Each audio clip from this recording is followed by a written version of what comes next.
السلام عليكم اخوتي الرجويين، كنتمنى تكونوا كاملين بخير وعلى خير. ما تنساوش الخوت دعمونا باللايك، ما تنطلبوا منكم والو الا اللايك فقط.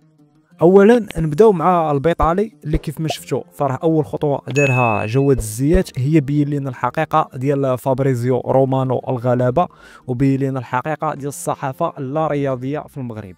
بمجرد ما تنشر الخبر ديال التوقيع ديال محمد المكعازي فراه السي العودي ركب على الموجه وقال لك كما اشرت سابقا المكعازي يعود لبيته. يعني الخوت السيد خرج تسريب من الاداره ديال الرجاء، نساب لي راه حنا 3 شهور وحنا عارفين ان الرجاء كتفاوض مع المكعازي.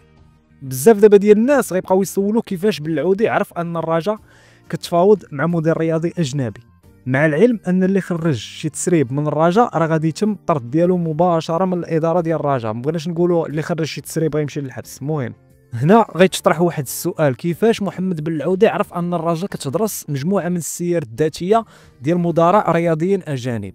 الخوت هذا راه ما تسريب ما والو. بن العودي ها كيفاش عرف هذا الخبر هذا؟ المدير الرياضي اللي غادي يكون السي جواد غيكون ديجا عنده تجربه في الرجاء ولا غادي تفتحوا له اسماء جديده؟ لا غنفتحوا يعني بجوج، جميع الاحتمالات كاينين، المهم بانت حقيقتك. السي بن العودي ما تبقاش تجي تقول لنا من مصادرنا الخاصه هذا الروبيني هذا راه تسد، سير قلب لك على شي حرفه جديده ولا سير استرزق بهذاك الشيء اللي طاري في الوداد دابا. بالنسبه للناس اللي كانوا معايا من الاول فاش كنت كنقول ان مرسى ماروك غتحط جواد الزيات رئيس ديال الرجاء وان ما غتبغي لا بيروين لا حسبان. الخوت بغيت ننبهكم غير لواحد المساله، راه غتكون واحد الحمله شرسه على سعد جرده الشابي، فحذاري الخوت نساقوا لهاد الامور هادي. راه فيسبوك راه يقدر يكون فوكوم تيكومونتي على اساس انه رجاوي ولكن هو راه ودادي ولا مشجع الجيش ولا مشجع بركان. ردوا البال لهاد المساله. الناس قالوا انهم كعازي سخيفه، قالوا ان ابريغو كروسه. ما فهمتش الخوت واش نتوما رجاويين ولا كتشجعوا شي ضفه اخرى؟ والله ما فهمت. راه من العيب والعار الخوت نبقاو نستقبلوا اللاعبين بهذه الطريقه ونستقبلوا الموسم بهذه الطريقه. راه الانتدابات الكبيره جايه، راه ما نهضروش عليها، جايه انتدابات الكبيره. دابا الناس كيفرشوا الطريق، غيجيبوا اللاعبين اللي عندهم انتماء للرجاء، هذه اول حاجه. وكاينين لاعبين اجانب، راه مازال غيجيو لاعبين اجانب، وكاينين لاعبين دوليين. فالخوت ما بقاوش نضغطوا على الاداره بهذه المسائل، الله يرحم لكم الوالدين. راه هذا الشيء علاش انا ما بغيتش نخبي المساله ديال فتحي جمال، هذا الشيء علاش انا خرجت الخبر ديال ان الزيات كيتصل مع فتحي جمال وكيدير معاه الاستشاره. هذا الشيء علاش باش الجمهور يدخل سوق راسه، باش الجمهور يعرف ان راه كاينين واحد الناس طايبين كره. راه فتحي جمال راه هو مول النموذج ديال 98 2002، النموذج اللي عطى الهويه للكره المغربيه. كنكونوا واقعيين. فتحي جمال هو مول المنتخب ديال 2005، المنتخب اللي تكلاسا كاتريان في كاس العالم ديال الشبان. المهم الخوت ما نطولش عليكم، ندخلوا في التفاصيل. بيرسي تاو اللاعب الجنوب افريقي معروض على فريق الرجاء البيضاوي. المشكل اللاعب في العمر ديالو 31 سنه، كما كنعرفوا انه واحد المهاجم واحد ليليه خاصو يكون باقي صغير شويه في اللاج، بحكم انه كيجري بزاف في الماتش، ماشي بحال افا سونتر ولا مدافع ولا حارس مرمى. المهم اللي دارتها الاداره فيها خير، سينو مع بيرسي تاو مرحبا، ما سينوش معاه مرحبا. هنا هادشي اللي غنقولوا. ندوزو الموضوع اللي هو الموضوع اللي مبرزط الجمهور ديال الرجاء، موضوع حارس المرمى. المهم الخوت الرجاء باقا مركزه على صلاح الدين شهاب، واي حارس غيسيني في بلاصه صلاح الدين شهاب فهو راه البديل ديال صلاح الدين شهاب. وهنا بالضبط كنقصد الحارس كبيري علوي ديال اسفي، الحارس المتوج بكاس العرش.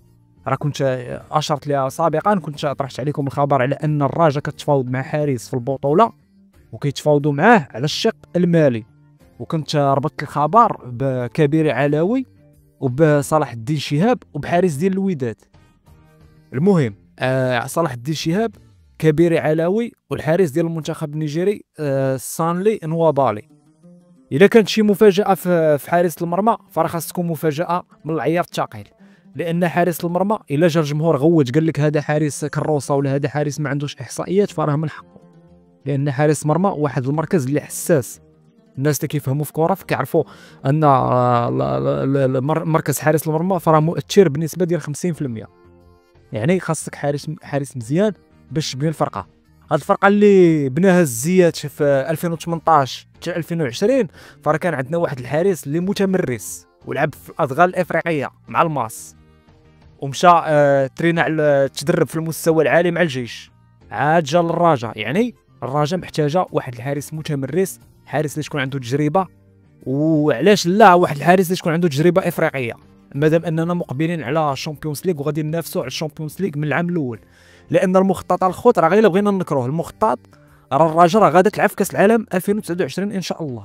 الا كتاب لينا راه غنلعبوا في كاس العالم 2029. الجامعه كتجري باش تربح الملف، والرجاء كتجري باش تكون واحد الفريق تنافسي اللي غادي يمثل المغرب في كاس العالم الانديه 2029.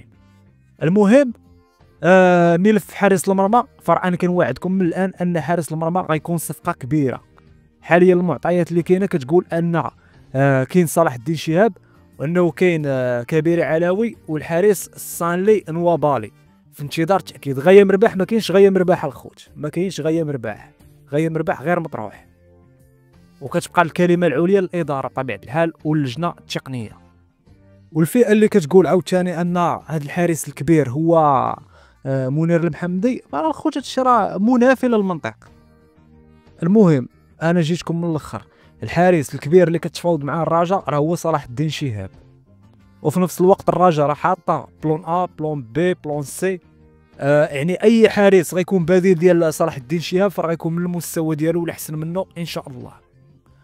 ندوزو للاعب اكرم بوراس، اللي اللاعب الجزائري اللي ارتبط الاسم ديالو بالرجاء مؤخرا. اللاعب الخوت عييت ما نقلب على المعطيات، لقيت ان اللاعب رافض عروض خليجيه ومنفتح على العروض الاوروبيه. هذا الشيء اللي كاين بخصوص اكرم بوراس. ما كاينه حتى شي هضره كتقول ان اكرم بوراس قريب من الرجاء. المهم اداره المولوديه حاليا توصلت بعرض رسمي من فريق رويال شارلوروا، راسينغ شارلوروا البلجيكي. ونعاود نقولها لكم، اكرم بوراس رافض جميع العروض الخليجيه وباغي يمشي لاوروبا. يعني واش غادي يقبل في حالة ما الرجاء كانت كتفاوض مع اكرم بوراس على حسب ما تيقولوا شي عباد الله شي ناس، واش اكرم بوراس يبغي يلعب في الرجاء ولا لا، مع العلم ان هذا اللاعب هذا راه باغي يمشي لاوروبا. المهم الخوت ما كرهتكمش تناقشوا معايا المساله ديال المكعازي، واش كيبان لكم نتوما المكعازي ما صالحش الرجاء، واش كيبان لكم فيكتور ابريغو ما صالحش للرجاء؟ شكون هو الحارس، هذا الحارس الكبير اللي ارتبط الاسم ديالو بالرجاء في نظركم؟ التوقعات ديالكم شكون غيكون هذا الحارس اللي من المتوقع انه يسيني اليوم ولا غدا ان شاء الله؟ الاجنحه في نظركم شكون هما الاجنحه اللي غادي يكونوا ان شاء الله في الرجاء؟ واش غيكون اكرم بوراس ولا شي لاعب اخر؟ واش غيكون بيرسيتا ولا شي لاعب اخر؟ المهم الخوت ما تنساوش تعطيوني الراي ديالكم. الحياه هي العشق من الصغر ديالنا، الحاجه اللي كتخليك ان فاش كتربح كتفرحك. تربينا على حب الرجاء، لا في الدار لا في الدرب.